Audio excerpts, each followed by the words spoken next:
And I want to thank the panel for being here, particularly welcome Ms. Campbell from our great Minnesota-based company, the great work that you do. We're very proud of that company and all of its performance standards and services that you provide. Thank you for being here. I want to bring to the attention of the committee, as well as the panel, something that has not been brought up here.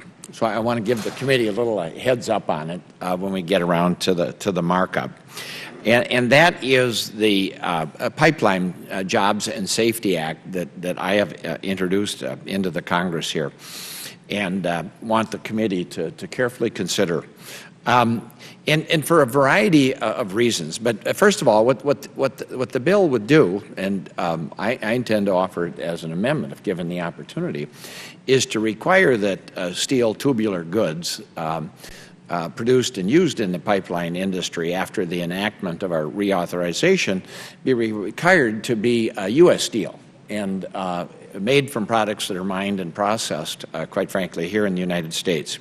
I do so for several reasons. First is not necessarily in order of importance either, but one of them is the economics of it. We have 15,000 steel workers in America that are on the bench and unemployed at this moment. They estimate for every one of them there's another 6 or 7 people who are laid off. Grocery stores closed down, and drugstores closed down, and communities devastated, and families devastated. By that standard, there's probably at least 120,000 people who are suffering. Clearly, it's in our national interest to have a strong and viable steel industry for this country. 13% of the nation's gross national product goes through the locks at the Sioux Narrows, which gives the Lake Superior access to the Great Lakes. They say that if that lock, for example, were devastated for one reason or another, obsolescence, which quite frankly is a possibility, is greatly in need of repair. They have Army protection there against war or acts of terrorism. They say if that lock, for any reason, including the collapse of American mining and steel, were not there, it would throw the country into a Great Depression, with 13% of the nation's gross national product going through that.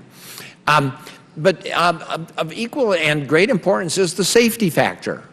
In talking with the men and women who do the welding and do the construction of these pipelines, I know it's anecdotal, but they have attested time and time and again to the superior quality of U.S. steel. I did some work myself in the pipeline industry in my youth, selling pipelines in the Middle East, and the smart ones all wanted to use U.S. steel, even though it was cheaper some other places, but because of the superior quality and the benefits that related to that with regard to production and safety.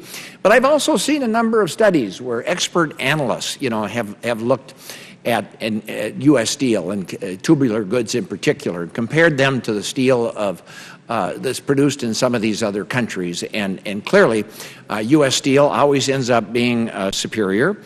And then lastly, I've seen some studies and analysis that show that while imported steel and tubular goods in particular are required to meet U.S. standards, the fact is they're not inspected and they're not regulated the way U.S. steel is in its production process. So there's an important safety factor here. 30% of the steel that's being used in this country comes from foreign countries, steel of an inferior quality. And so I want to just give everybody a heads up on the importance of this and my intentions to pursue it, given the opportunity under the new regular order proceedings that Speaker Ryan is calling for, which of course calls for open rules and committee consideration of any and all things that emanate from this Congress of the United States. And I applaud Speaker Ryan for calling for the reestablishment of regular order. That's how we find common ground. That's where we come together. That's how we produce a nonpartisan, bipartisan legislative efforts that fix things and get things done for this country. So thank you for the moment. Thank you for your testimony, and look forward to working with the members of the committee and the industry and all the workers and people involved. Thank you very much. Thank you, Mr. Nolan. I recognize Mr. Barletta for 5 minutes. Thank you, Mr. Chairman. In my district, in